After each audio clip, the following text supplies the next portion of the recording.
प्रधानमंत्री नरेंद्र मोदी देश की भावी पीढ़ी को जिंदगी जीने के गुर सिखा रहे थे।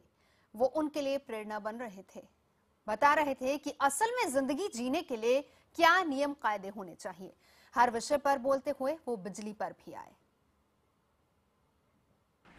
आदरणीय प्रधानमंत्री महोदय श्री नरेंद्र दामोदर दास मोदी अब हमारे बीच पहुंच चुके हैं। आपके विद्यार्थी काल में आप और आपके दोस्तों ने स्कूल में जो शरारतें की थी, क्या सर आपको वह याद है? शादी यहाँ होती है ना, तो बाहर शहनाई बजाने वाले बैठते हैं। शादी के जब होता है तो किसी के यहाँ शादी ऐसी होती और शहनाई वाले बजाते, तो हम दो तीन दोस्त थोड़े शरारती थे। हम क्या करते थे, वो शहनाई बजाता है तो हम इमली लेकर के वहां जाते थे, और वो जब बजाते थे तो इमली दिखाते थे। पता है इमली दिखाने से क्या होता है? क्या होता है? आप मन में कल्पना कीजिए इमली की क्या होता है। हम किसी की शादी होती थी तो चले जाते और लोग शादी में खड़े होते हैं तो कोई भी दो लोग खड़े हैं, कोई लेडी एंड जेंट्स, तो उनके पीछे कपड़े पकड़ के स्टेपलर लगा देते हैं।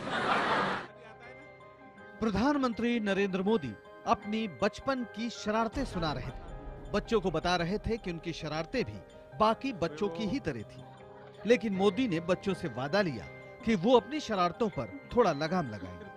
शिक्षक दिवस के दिन प्रधानमंत्री बच्चों के गुरु बने हुए थे। शरारतों की कहानियों से इतर वे उन्हें बताने में जुटे हुए थे कि कुछ चीजें जिन पर हम जिंदगी में गौर नहीं फरमाते, असल में वो कितनी अहम है। उन्हीं चीजों पर ध्यान देकर हम खुद को और देश को आगे बढ़ा सकते हैं। मोदी ने बच्चों को बिजली बचाने के गुर सिखाए। हम क्या 90 रुपए बिल ऐसा कर सकते हैं क्या? 50 रुपए का बिल आता है, 45 रुपए हो जाए बिल, ऐसा कर सकते हैं क्या? कैसे कर सकते हैं? चर्चा करो घर में। बिजली कम उपयोग में हो, बिजली बर्बाद ना हो, ये कर सकते हैं। आप अगर अपने घर में बिजली बचाते हो तो आपके घर में तो लाभ होगा ही होगा, लेकिन किसी के गरीब के घर में बिजली का दिया जलेगा। मोदी बच्चों को जिंदगी जीने का गुर बता रहे थे। एसी गाड़ियों से एसी ऑफिस और फिर एसी घर की तरफ तेजी से बढ़ते जमाने में मोदी बच्चों को प्रकृति से तालमेल बनाने का सबक दे रहे थे। भविष्य को संवारने में जुटे थे। प्रकृति से प्रेम करें, पानी हो, वायु हो, पौधे हो, हर एक के साथ। और इसलिए हमारे यहाँ शास्त्रों में तो पौधे को परमात्मा कहा गया। प्रकृति के साथ जीना सीखना पड़ेगा। और वो मुझे बता रहे थे बेयर कि नागपुर में हमारी बिजली का खर्चा कम हुआ है, 2 या 3 बार शायद हो चुका था तब तक, और लोगों को मजा आने लगा कि भाई पूर्णिमा की रात को जब पूर्ण चांद होता है तो 2-3 घंटे लोग चांदनी रात में बाहर निकलते हैं।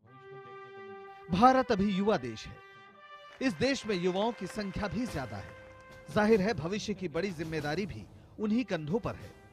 प्राकृतिक संसाधनों से लगातार छेड़छाड़ से आने वाले दिन कुछ अच्छे नहीं होने वाले। जाहिर है देश के बच्चों और युवाओं को एक बड़े संकट का सामना करना पड़ सकता है। प्रधानमंत्री बच्चों को सिखा रहे थे, अच्छी आदतें रहेंगी तो संकट भी कम होगा। इलेक्ट्रिसिटी सेव करनी चाहिए और लोगों की मदद करनी चाहिए हर तरीके से। अगर पढ़ते हैं या फिर कोई जो सीनियर अफसर होते हैं वो अपनी गलियों में आके वो गलियों को चेक करें, और उन गलियों में एक छोटी सी क्लासेस, चाहे वो 1 घंटे की, अपने दिल के बच्चों को कभी नहीं मारना चाहिए, उनको हमेशा जागरूक रखना चाहिए।